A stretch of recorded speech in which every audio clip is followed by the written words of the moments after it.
Hello दोस्तों, आप सभी का स्वागत है आपके अपने YouTube चैनल टीम विशाल एजुकेशन पर। दोस्तों, आज है 21 अगस्त 2026 और आज की इस वीडियो में हम जानेंगे 21 अगस्त 2026 के डेली करंट अफेयर से जुड़े सभी इम्पोर्टेंट प्रश्नों के बारे में। अगर आप किसी भी एग्जाम की तैयारी कर रहे हैं तो ये वीडियो आपके लिए काफ़ी ज़्यादा यूजफुल रहने वाली है, इसलिए वीडियो को आप शुरू से लेकर एंड तक जरूर देखें, क्योंकि हर प्रश्न आपके एग्जाम में काम आ सकता है। तो बिना किसी देरी के चलिए शुरू करते हैं आज के पहले प्रश्न से। पहला प्रश्न है आज का, हाल ही में ब्रिक्स यूथ काउंसिल की बैठक और यूथ समिट कहां पर शुरू हुआ है? इस प्रश्न का राइट आंसर हो जाएगा दोस्तों ऑप्शन बी, ये गुजरात के गांधीनगर में शुरू हुआ है।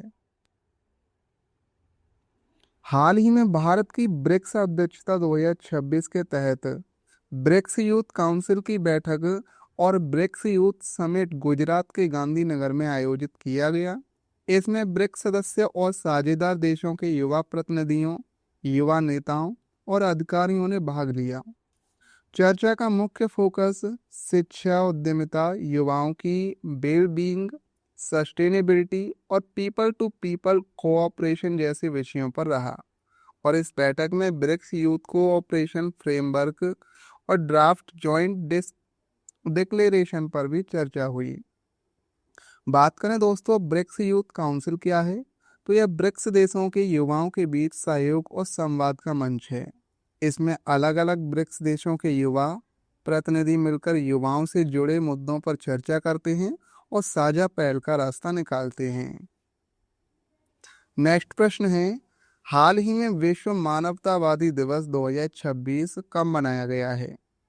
राइट आंसर हो जाएगा ऑप्शन डी, ये 19 अगस्त को मनाया गया है। विश्व मानवतावादी दिवस हर साल 19 अगस्त को मनाया जाता है और इस दिन का उद्देश्य युद्ध, प्राकृतिक आपदा, महामारी या अन्य मानवीय संकटों से प्रभावित लोगों की मदद करने वाले मानवतावादी कार्यकर्ताओं के योगदान को सम्मान देना और दुनिया में मानवीय सहायता की आवश्यकता के प्रति जागरूकता बढ़ाना है।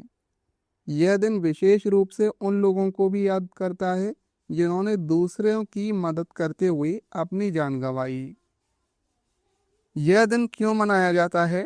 तो 19 अगस्त 2003 को इराक के बगदाद में संयुक्त राष्ट्र के मुख्यालय पर एक बम हमला हुआ था और इस हमले में संयुक्त राष्ट्र के विशेष प्रतिनिधि सर्जियो विएरा डी मेलो सहित कई लोगों की मृत्यु हुई थी। और इसी घटना की स्मृति में संयुक्त राष्ट्र महासभा ने 2008 में 19 अगस्त को विश्व मानवतावादी दिवस के रूप में मनाने का निर्णय लिया और पहली बार 2009 में यह दिवस मनाया गया था। हाल ही में PMIS इंडस्ट्री अवार्ड 2026 के तहत ओवरऑल चैंपियन का खिताब किसे मिला है? राइट आंसर हो जाएगा इस प्रश्न का option C, Mahindra and Mahindra limited को। अभी हाल ही में PMIS इंडस्ट्री अवार्ड 2026 में लार्सन एंड टोब्रो लिमिटेड यानी LNT को ओवरऑल चैंपियन का खिताब दिया गया है। यह पुरस्कार परियोजना प्रबंधन के क्षेत्र में उत्कृष्ट प्रदर्शन को पहचान देता है और LNT भारत की प्रमुख इंजीनियरिंग और निर्माण कंपनियों में से एक है और बड़े स्तर की इंफ्रास्ट्रक्चर, ऊर्जा, रक्षा और औद्योगिक परियोजनाओं के लिए जानी जाती है। बात करें दोस्तों PMIS की, तो यहाँ PMIS इंडस्ट्री अवार्ड्स का संबंध प्रोजेक्ट मैनेजमेंट यानी परियोजना प्रबंधन से है और परियोजना प्रबंधन में किसी बड़े प्रोजेक्ट को समय, लागत, गुणवत्ता और उपलब्ध संसाधनों के अनुसार सफलतापूर्वक पूरा करना शामिल होता है। बात करें दोस्तों LNT की, तो इसका पूरा नाम होता है लार्सन एंड टोब्रो लिमिटेड। इसकी स्थापना 1938 में हुई थी और LNT का मुख्यालय मुंबई, महाराष्ट्र में है। हाल ही में ग्रामीण छात्रों के लिए विद्यार्थी सहायता योजना की घोषणा किसने की है? इस प्रश्न का राइट आंसर हो जाएगा दोस्तों ऑप्शन ए, ये कर्नाटक राज्य ने शुरू की है।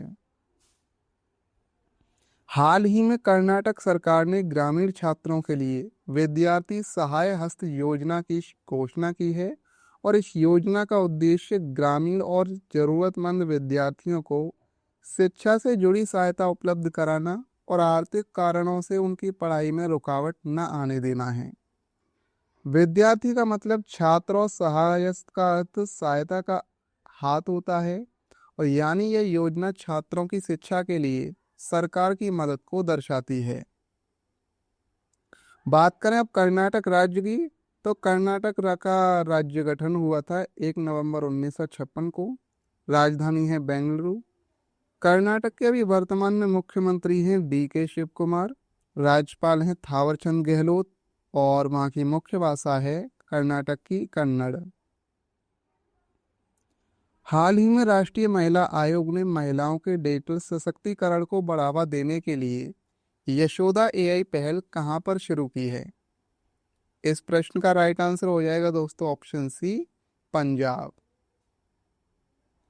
हाल ही में राष्ट्रीय महिला आयोग ने महिलाओं को आर्टिफिशियल इंटेलिजेंस यानी AI और डिजिटल तकनीक से जोड़ने के लिए यशोदा AI पहल शुरू की है, और इसकी शुरुआत पंजाब राज्य में की गई है। इस पहल के उद्देश्य की अगर हम बात करें तो महिलाओं को AI की बुनियादी जानकारी, डिजिटल कौशल और तकनीक के व्यवहारिक उपयोग से परिचित कराना है, ताकि वे बदलती डिजिटल अर्थव्यवस्था में बेहतर अवसर प्राप्त कर सकें। राष्ट्रीय महिला आयोग की स्थापना दोस्तों 1992 में हुई थी। मुख्यालय इसका नई दिल्ली में है, और राष्ट्रीय महिला आयोग का मुख्य काम है महिलाओं के अधिकारों की रक्षा और उनके हितों से जुड़े मामलों पर काम करना। हाल ही में सारण्या देवी ने एशियन शतरंज जूनियर ब्लेड्स में कौन सा पदक जीता है? राइट आंसर हो जाएगा इसका ऑप्शन सी, स्वर्ण पदक जीता है। अभी हाल ही में भारतीय शतरंज खिलाड़ी सारण्या देवी ने एशियन शतरंज जूनियर ब्लेड्स में शानदार प्रदर्शन करते हुए स्वर्ण पदक जीता है। ब्लेड शतरंज सामान्य शतरंज से अलग होता है, क्योंकि इसमें खिलाड़ियों को चाल चलने के लिए बहुत कम समय मिलता है। इसलिए इसमें खिलाड़ी की तेज सोच और तुरंत सही निर्णय लेने की क्षमता महत्वपूर्ण होती है, और सारण्या देवी की इस उपलब्धि से भारतीय जूनियर शतरंज को भी बढ़ावा मिला है। अब बात करें दोस्तों ब्लेड्ज शतरंज क्या होता है, तो ब्लेड्ज का मतलब होता है बहुत तेज गति से खेला जाने वाला शतरंज। इसमें खिलाड़ियों के पास सामान्य शतरंज की तुलना में काफी कम समय होता है, इसलिए खिलाड़ी को कम समय में स्थिति समझनी, चाल सोचना और सही फैसला लेना होता है। हाल ही में भारतीय मूल के वैज्ञानिक रोहन नायडू द्वारा खोजे गए MOM-BH1 का संबंध किससे है? इस प्रश्न का राइट आंसर हो जाएगा दोस्तों option B, black hole star से। MOM-BH1 अब बेहद असामान्य खगोलीय पिंड है, और वैज्ञानिकों के अनुसार इसके केंद्र में एक विशाल ब्लैक होल है, जिसके चारों ओर घनी हाइड्रोजन गैस का आवरण है। इसी विशेष संरचना के कारण इसे ब्लैक होल स्टार कहा जा रहा है। अब इस खोज की खास बात क्या है, तो इसका अध्ययन जेम्स वेब स्पेस टेलीस्कोप की मदद से किया गया, और यह वस्तु प्रारंभिक ब्रह्मांड की है और बिग बैंग के लगभग 66 करोड़ वर्ष बाद के समय से संबंधित मानी जाती है। वैज्ञानिकों का अनुमान है कि इसके केंद्र में मौजूद ब्लैक होल का द्रव्यमान सूर्य से लगभग 1 लाख गुना अधिक हो सकता है। इसलिए यह खोज यह समझने में मदद कर सकती है कि शुरुआती ब्रह्मांड में इतनी विशाल ब्लैक होल इतनी जल्दी कैसे बने। अब बात करें दोस्तों रोहन नायडू कौन है, तो रोहन पी नायडू भारतीय मूल के खगोल शास्त्री हैं और MIT से जुड़े हैं। उनका प्रमुख शोध प्रारंभिक ब्रह्मांड, आकाशगंगाओं और ब्लैक होल से संबंधित है।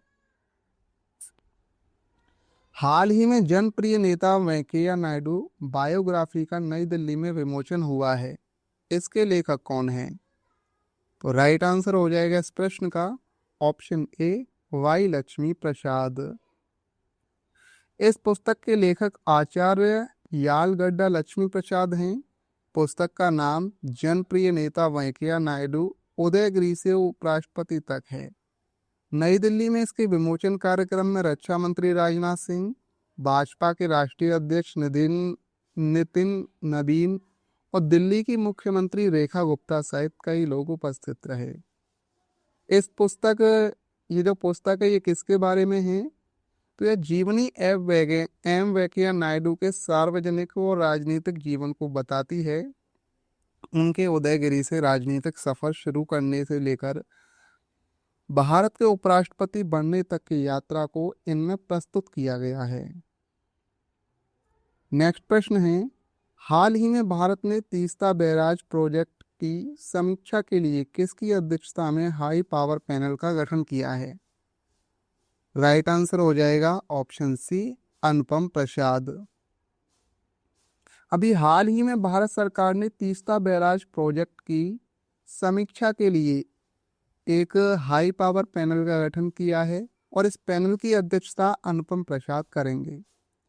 इसका उद्देश्य तीस्ता बैराज परियोजना की वर्तमान स्थिति की समीक्षा करना और परियोजना से जुड़े तकनीकी तथा जल संसाधन संबंधी पहलुओं का आकलन करना है।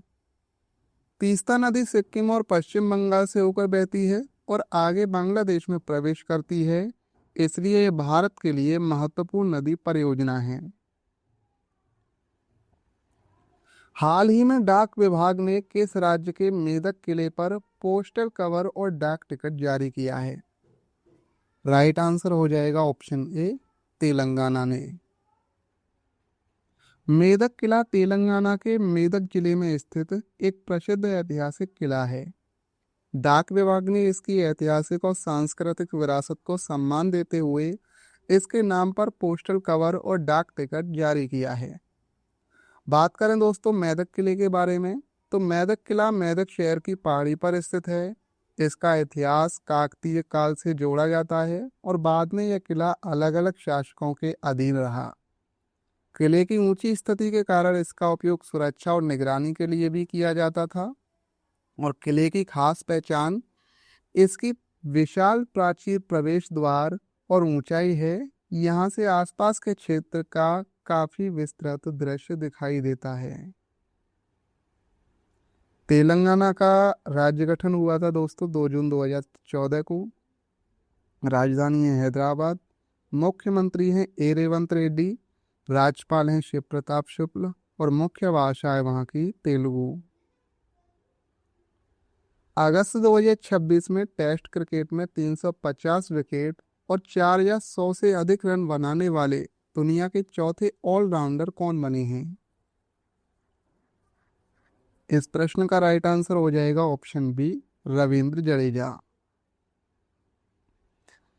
अगस्त 2026 में टेस्ट क्रिकेट में 4000 से अधिक रन और 350 विकेट लेने वाले दुनिया के चौथे ऑलराउंडर भारत के रविंद्र जडेजा बने हैं। उन्होंने यह ऐतिहासिक उपलब्धि श्रीलंका के खिलाफ गाले में खेले गए टेस्ट मैच के दौरान हासिल की है और इस खास सूची में रविंद्र जडेजा से पहले दुनिया के केवल 3 दिग्गज ऑलराउंडर शामिल थे। पहले कपिल देव जो कि अपने देश भारत के हैं, दूसरे इयान बॉथम जो कि इंग्लैंड के हैं और तीसरे डेनियल वेटोरी जो कि न्यूजीलैंड के खिलाड़ी हैं। अगस्त 2026 में किस राज्य के वन विभाग ने 80वें स्वतंत्रता दिवस के अवसर पर बन्नी घास के मैदानों में 20 काले हिरण छोड़े हैं?